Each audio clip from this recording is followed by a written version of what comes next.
Hi students, I wanted to go over the nutritional group project. I'm currently hiding from my children. I'm in the garage, so just bear with me for this. With this being said, I wanted to kind of go over some key things to help students perform better and to go through the samples to kind of give you guys a little bit more information on how to really do well on this. So if you wanted to actually see what the assignment says is required, you're going to be looking at some of the things with the presentation and then with the written component. Let's talk about the presentation first. So with the presentation, we're going to be talking about, we're going to be picking a healthy snack. So this is not following CACFP guidelines like in the menu, but this is a special occasion snack. So you have to pick something that is relatively healthy. You're also going to be reading a preschool age book. So anything really long really isn't going to work. Preschoolers, you know, that short attention span still coming in. So as much as I love Dr. Seuss would be a very long book for a preschooler. So you get to pick a book. You are going to make a snack somehow connected to the book. And you're also going to do an activity that's connected to the book and the snack. Some students like to make the snack as an activity, which is fine. Like you can deconstruct like a, fruit pizza or something or whatever you want to do for that snack. So the key thing is to be healthy, and for the presentation component, you have to read a book, you have to make an activity, and you have to do a snack. So depending on which class you're in, it might be an optional component if you're in the coronavirus one group. I know it's not fun, but we won't be able to present in class. So if you're in an actual class, you would be doing this presentation in class in front of all of us. Now, students can do this project as an individual or they can do it as a group. I really don't suggest really more than 4 people. Even with a 4th person, it might not be as successful. So typically we're going to be doing in groups 2 to 3. If you want to do an individual, that is fine also. What I wanted to kind of go over is the nutritional written part of the paper. So I'm actually going to go back into the modules and pull up some samples. So with the first sample, let's take on the parent letter.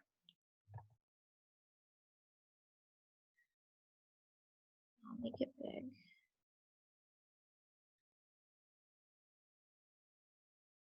So with the parent letter, remember, anytime I'm talking about giving something out to the parents, I want it to be visually appealing. I want it to be beautiful. I want them to see that I put some effort and time into this. So with this, whatever you decide your activity is and your snack is and your book, you're going to basically make a parent letter going out to the parents, letting them know about this special day. So this special day could be a variety of different things. I don't like to give too much input on the presentation because I want you guys to be very creative and I don't want to stunt any of your creativity because I like you guys come up with the greatest stuff. So with that being said about the parent letter, you're going to basically tell the parents about what your plans are. So why this is very important, because especially when we're talking about snack, we need to talk about the ingredients. So I need to state what the ingredients are and why that's important. In case there is an allergy, the parents can let me know, hey, my child's allergic to peanut butter, which is a very common one. So you're going to have to do a substitution or alternative for that child in that area because they can't have that. You're also preparing the parents to kind of talk about, hey, we're going to read this book, we're going to do these fun activities, this is what our plan is for this special day. One of the key things on this, besides, I want to know about the activity, the book, and the ingredients to the snack and what the snack is what I call this little pull away form. So this pull away form, usually there's going to be some like dots across so the parents can actually take the top part because it helps them remind them like, hey, this special day is coming up. They put it on the refrigerator or sometimes they throw it away. You never know. But that's important for them to keep. But what I want as an educator or as a head teacher, I want to know the child's name, any allergies. I want to know the date that the parent signed this, the parent's name, and the parent's signature, because that's basically giving me permission that their child can participate in this fun day and fun snack. Now, with this being said, I know I'm a little bit more, probably the word is neurotic, but that's okay. I like to be safe. With this, I would give this out. I would tell the parents I would want this back. Usually I give it out within a week prior so they can get it back to me. And then when the parents are dropping off their kids at school, I'm even going to have a sign in on the door saying that their kid can participate. Now, unfortunately, sometimes with young kids, especially with allergies, even parents don't know about certain allergies. So we might be the first one to kind of find out this is an allergy. So it's really important to have this because you are trying to take all precautions to help the child not have an allergic reaction. So this is what a parent letter would look like. Let me go to the samples. Now let's start talking about some of the other things. Let's take the recipe first because that's actually pretty fun and kind of goes kind of similar to that. So this recipe that I'm about to pull up, one of my students, they actually made this and it was delicious. So let me tell you, if you want to make some dumplings, you can sing to my heart, but they actually made dumplings, which is really hard and takes a lot of work. So, just so you know. But with this recipe, why it even stands out even more, because it's very visually appealing. Now, any type of recipe, what I'm looking for is I want to look at the ingredients. Exactly how much do I need? What all do I need? Because that's very important so you can make sure you have all the ingredients. I also want to talk about the step-by-steps on preparation, everything that I really need. Step-by-steps to make it, step-by-steps, do I need to bake it? Like whatever it is that you decide to do. Now, another important component of the recipe is having like alternatives or any allergies or intolerances. Talking about like if I'm going to have peanut butter, I can use something else instead of peanut butter in case a child's allergic to that. So like with peanut butter, I can use almond butter, maybe some butter. It just depends on the child. I might even use cream cheese. I might even use like some type of binding ingredient that's not has so many allergy issues. But I need to plan and think ahead of this. Now, why is a recipe very important? Because often children will try things in childcare that they didn't try at home. So even with my children, my kids, I love hummus. They would never eat hummus, but finally one day at their preschool, they served hummus. They liked it. They told me when they came home, "Oh, mom, hummus is delicious." And I'm like, "Wait, what?" I was like, "You never wanted to eat it when we were at home, so let me see what the recipe's like." So these recipes are very important because parents might ask for them. When you have like a printout of recipes, yes, you don't have to have them in color. For our class, because color costs a lot more money. For our class, I do want you to upload it in color. I do want pictures. So with the pictures, I find a lot of great stuff, especially even for kids, snacks and stuff on Pinterest. I love Pinterest. However, I don't want you just to use all the Pinterest pictures. I do want you to try at least making one of the snacks. You don't have to make 20 of them. Just one of them and take a picture of it. I've had students where they have their kids participate and they upload their kids' pictures. I don't mind. I just want it to be visually appealing. The key things is having ingredients, the step-by-steps. I want a lot of detail in it, talking about any alternatives, and for it to be visually appealing. So that's some key things for the recipe.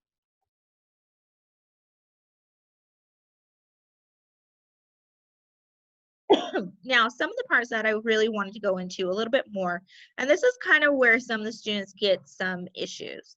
So I do have a blank activity planning form, which will be blank and you just fill everything in. One of the key things is to having full sentences. I do want full sentences. So I'm going to go through some samples. With the samples, I really want to talk about some things that are good and some things to work on.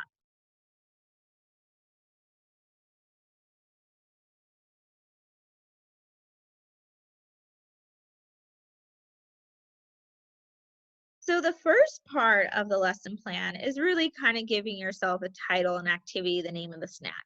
So like these students said, fruit and yogurt pizza, because that's what they're called. You can come up with anything you want.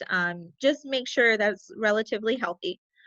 We are going to have what we call the wellness concept, kind of like things that you are planning on to do. So this is going to be some things talking about like health, safety requirements, so like washing hands, what you're working on. Now in here, you can use bullet points. I don't mind, but I do want full sentences like they have in here. Then you're going to have your curriculum area. If you've taken the curriculum class, it's very similar to like some of your curriculum lesson plans, but I don't go as into detail just because many of the students may have not taken curriculum yet. So I'm kind of giving you like a crash course to curriculum very quickly, and yeah, just real quickly. So you're going to have talking about creative large group, because typically this is what we're going to be doing it in, depending on how you make your activity and your snack and everything. Now, the domains that you're going to be working on, you're going to be talking about different ones. So if you're doing activity that has creativity, you're going to have creative. If they're talking, we're going to talk about language, social emotional, maybe they are handing each other the crayons, they're sharing the crayons, whatever it is, you're going to kind of pull in those domains.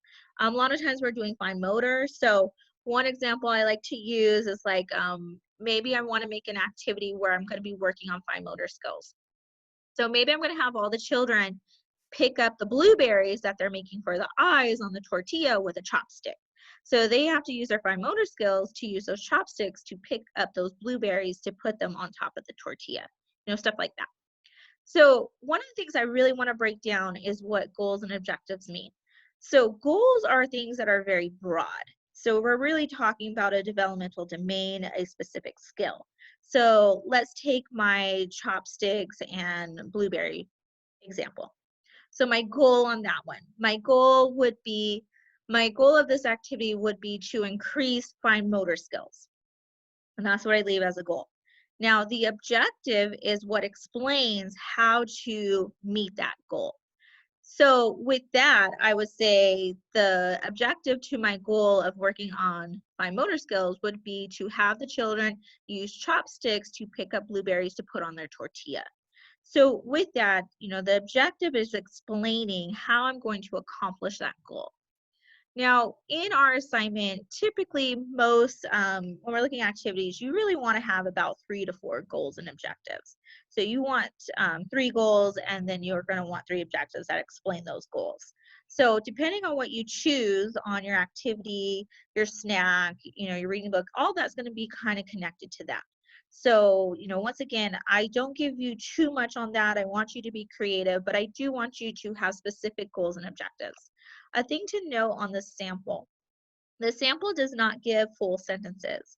So they did get docked a point on that. So instead of saying 2, I want you to say the first goal would be, and then you would tell me what it is. The objective to the goal of working on fine motor skills. So I want full sentences on that. Now, the next part is the material, equipment, supplies that you need. So this is actually catered towards the whole presentation. So I want to know all the items that you're going to need for your snack. I want to know about all the items you're going to need for your activity. I want to know the book that you're going to need, anything that you're going to use during this presentation. Now, with this group, they made a list, but I want specifics, like how many plates you're going to need, how many bowls are you going to need, how many scissors you're going to need. And why that's very important is because you would be very prepared. And that's really what this lesson plan is for, is to prepare you for the day you do your presentation, or, depending on the semester, you might not be doing the presentation. But I want actual details. So I always ask, students always ask, well, how many students are going to be in my class? Well, it's your hypothetical class, so you can kind of tell me. But a good standing is, if you're in a preschool classroom, you're typically going to be looking at least 12 to 20 students. Depending on which preschool you're at is going to determine. Many preschools won't go over 16. Some will go up to 20 because that's Title 22 regulations, but that's up to you. So that's really going over that part. I want to go to the next part.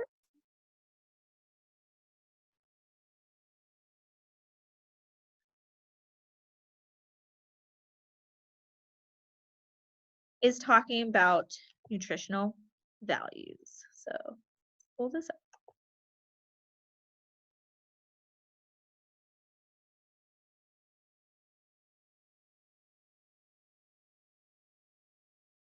So the next part is going to be your nutritional value.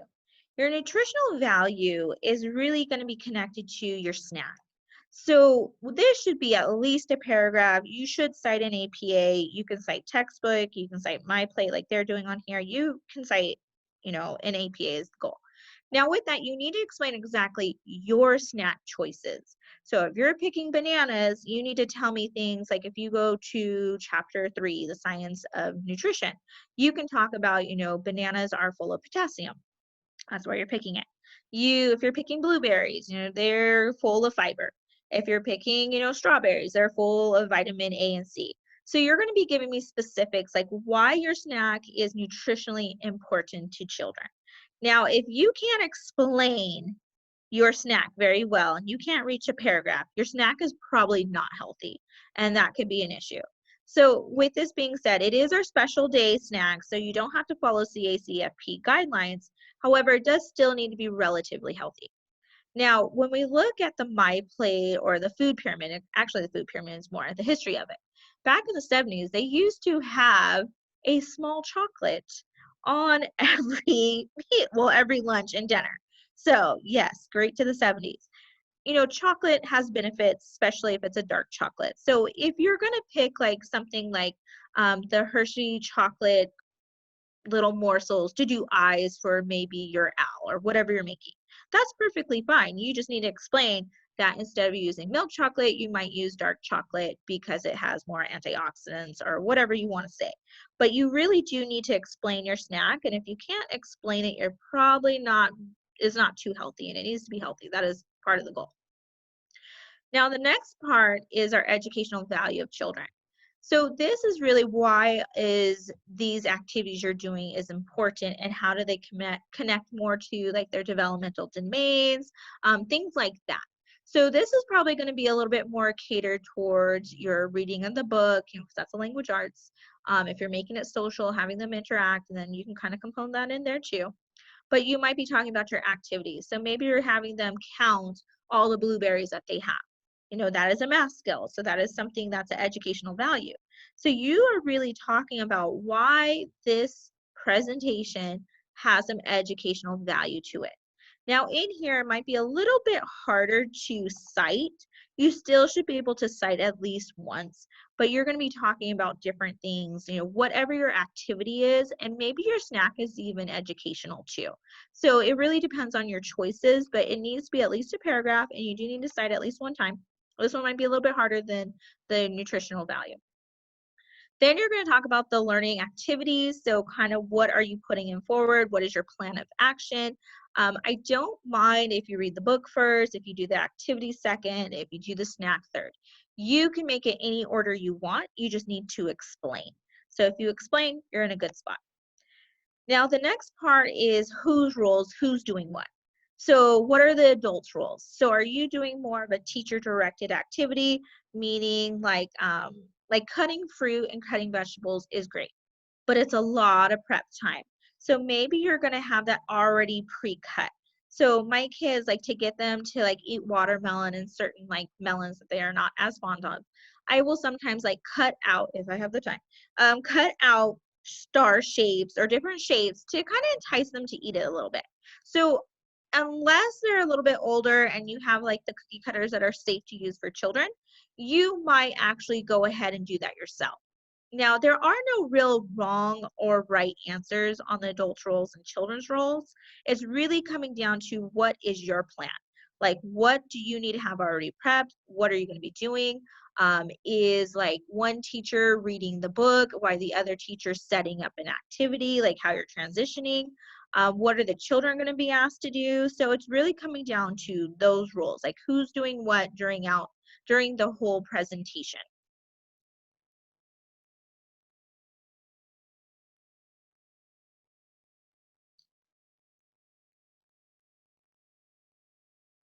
So now let's go into the step-by-steps, because this one is worth a lot more points.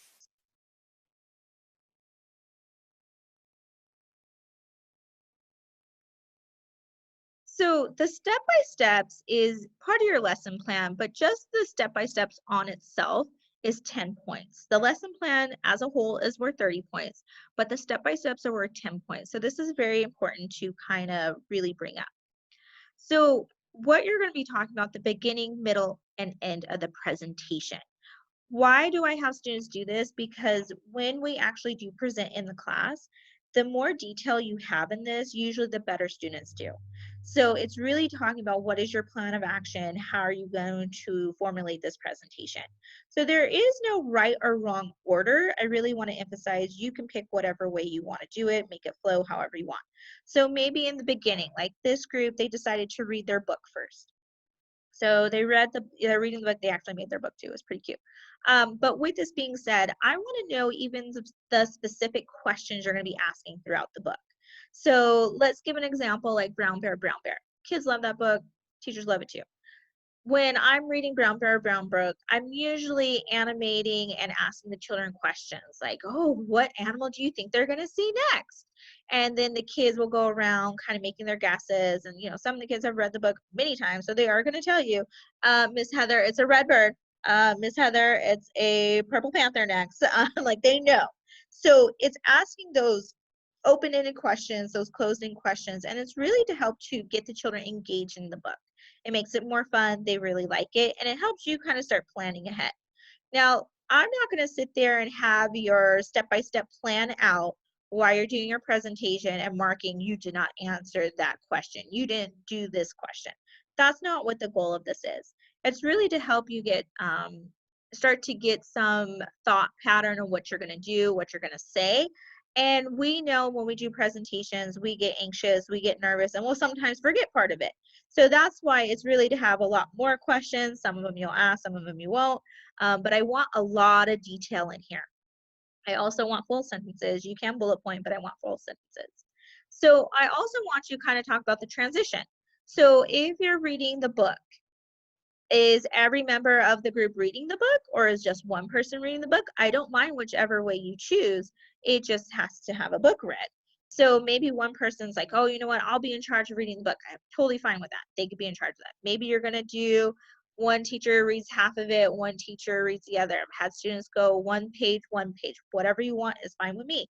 The best way, if you're doing this as a group, is even to say, Miss Heather will read, and you go into detail like that. It's really to help with more of the presentation. Now, when we get to the middle, maybe you decide that you want to do an activity. Your activities, I don't like to give you a lot of suggestions just because you guys are very creative on your own, and I would like you to be more creative than anything else. But I want you to really give me details, like on the activity. How did you transition them into it? Are the items already set up? Usually, like with one teacher's reading the book, another teacher's setting up for the activity next. Are you having them move to a different area? Are they sitting on the rug and then they have to move to centers? However you do it is fine. You just need to really give me details so I know you have a plan of action. What questions are you asking? What material are you going to need? I want a lot of detail in that part too. And then in this group, the last thing they did was the food activity. They made a deconstructed fruit pizza, which was super yummy too, but it even gave me details into how they're giving, I want to know like how they're giving the food, how do they transition from activity to snack.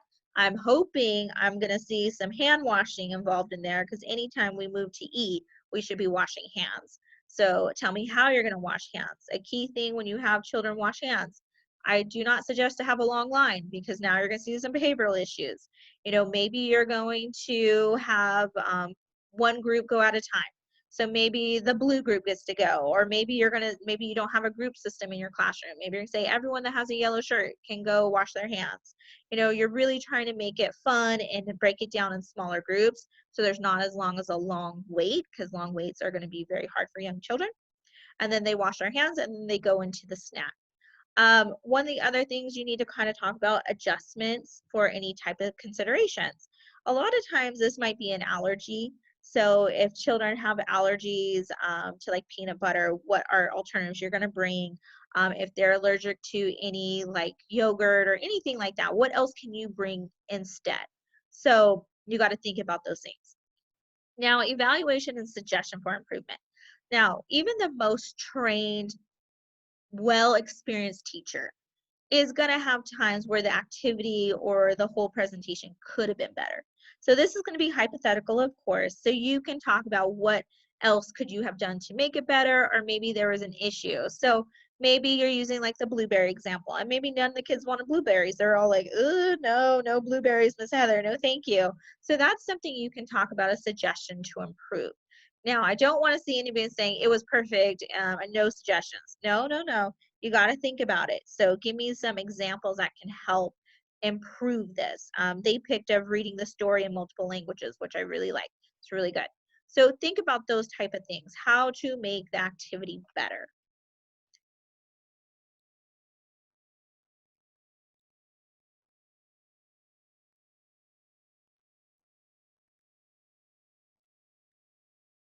So that was all the lesson plan.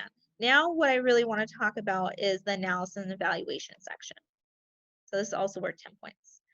So this one is very similar to your menu assignment. So with this being said, if you haven't looked at the menu video yet, you can look there to get more details too. But in your analysis and in your evaluation section, these typically need to be at least a page and a half each to not 2 pages each. So I'm really looking at about like anywhere between 3 to 5 pages. It can be more, of course, I don't mind that. But I want details. So I want you to kind of describe to me, why did you pick your choices again? Give me some of that science, nutritional science behind your choices. Did it follow, some of the requirements? What I'm really looking at in particular is your choices of activity, snack, reading in the book. I want explanation of this. And I also want you to kind of really think about health, safety, nutrition in there. So safety components, are you allowing them to use paper plate? I mean, not paper plates, paper knives. Usually no. Usually we're going to say no to that, even if it is one of those plastic ones. You can still have them spread things with the spoon. You can use that. So I want to hear about some safety components. I want to hear about hand washing. I want to hear about things like cross-contamination. You're not allowing children to share food. Ironically, we want to encourage them to share items. However, we don't encourage sharing food because people can get sick. But this is the only time that they really want to share. And they're like, I want to share with my friend, Ms. Heather. And I have to kind of explain, well, thank you, friend. I love that you want to share. However, that can hurt our friend's tummy. We can spread germs that way. So we have to keep our food to ourselves. But that was very kind of you. So cross-contamination can be in there. You can also talk about allergies, different things that you could possibly put in as a replacement. You can also talk about all the different skills that were being used. So are they talking about their food? One big component that I really like is talking about culture. So maybe you're going to be pulling in culture into there and talking about that. Like, how did you show that? You can even talk about family lifestyle choices or religion. So if we're talking about a family that's a vegetarian, not having any meat, and even if we're talking about religious preferences, might not have items such as like pork. Pork is one of those sensitive things that most people don't know. There are other items that actually have pork in them and would be a violation of religious practices. So a good example of that is like gelatin. So many times educators, want to make Jello, but they want to use like the jigglers and use the gelatin added to it, but it actually has pork in it. And I know you don't think of pork being in there. Like, I don't taste pork. What are you talking about? It's strawberry flavor. And this is something very important to consider because it might be a violation of their religious practices and you don't want to do that. Maybe they are a vegan, which you have to kind of work around those type of things. You have to make modifications to your recipe so you don't violate their parental and personal perspectives. You also have to think about maybe a child has gluten issues. Now, gluten's like in everything, so you have to be very cautious on the things you pick. And that's why I always want detail on the ingredients because parents might know an item. Like maybe you said on your parent letter you're doing Jello jigglers, and this sounds like a great thing. And then one of the parents are going to say, "Oh, that actually has pork in there. We can't have that." And maybe you didn't know. So this is sometimes where you learn new things. So I'm looking for a lot of those components in there. Culture, religious beliefs, alternatives. All alternatives of food due to allergies or any of those type of things. So that's kind of breaking that down. So I want to once again just recap. I know this is a long video, so I'm just going to recap really quickly for you guys.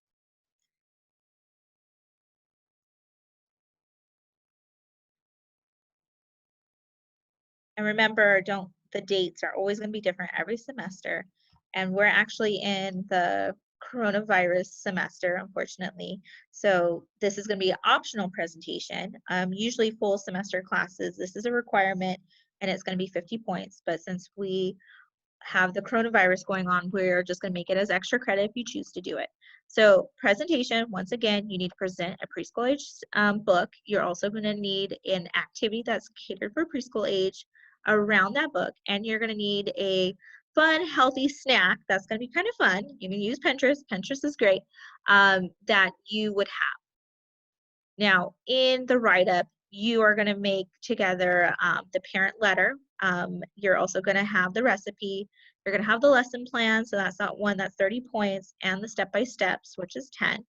You're also going to have that analysis that I just went over. I'm going to kind of break this down and show you point-wise. So the parent letter is worth 20 points. Visually appealing, I want all those lovely things that we've been practicing. I also want your nutritional activity plan. That's that 30 points one that has the blank, and I want whole sentences. Nutritional value, educational value should be at least a paragraph each, and you need to cite. You also need that step-by-step procedure of your presentation, which is worth 10 points. I want a lot of detail, so make sure you're giving me a lot of detail. The evaluate part, which is like, how can I make this better? That recipe of the snack, I want it very visually appealing. I want all the ingredients. I want the step-by-steps. It's really important. I also want you to provide a visual of your snack. So you do have to make your snack just one time. You don't have to make 20 of them unless you're presenting that in class. But I want you to take a picture of actually what you made. So Pinterest is great. I get a lot of ideas from there. I don't want your whole recipe being of just Pinterest pictures. I would like you to show at least one picture of you. You don't have to have yourself in it. You can just have a picture of the final product of your snack. Then you have your analysis, which is worth the 10 points. It's very similar to your menu assignment. And then I'm looking at the quality of writing, which is 10 points. So you are going to need an APA title page. If you're doing a group project, you need to have every person's name in it. If you also will need an APA reference page for all the references you're using. And then I'm going to be looking at the knowledge behind it. So is it age appropriate? Is it for preschool? Is it too old? So if you're giving me Dr. Seuss, I'm going to be like, friend, it's a little bit too old. That's for the older grades unless you're taking pages out. I want correct serving sizes. Remember, this is a special snack, so you don't have to follow CACFP on this one. And do you really understand the importance of health, safety, nutrition on here? So that's kind of a quick sum up. Now, if you're doing this as a group, you can do this in many different ways. As a group, you can delegate who's doing what. I don't mind. I would really think about my group's strengths. So who's a stronger writer would probably be doing more of the lesson plan and the analysis. If someone's better at making like handouts, they would probably be doing the parent letter and the recipe. And if I was in a group, I would really request my group to send all of us the papers and all the items that we're making before it's actually due to send in to me. So you guys can kind of critique each other, really work together. Now in my class, if groups aren't working out, they can let me know and I can moderate. If the moderation does not help, somebody can get voted off the group. And if they get voted off the group, they have to do it all by themselves. So hopefully this helped with helping understanding what the nutritional group project is. And I hope this really did help you guys out. So have a great day.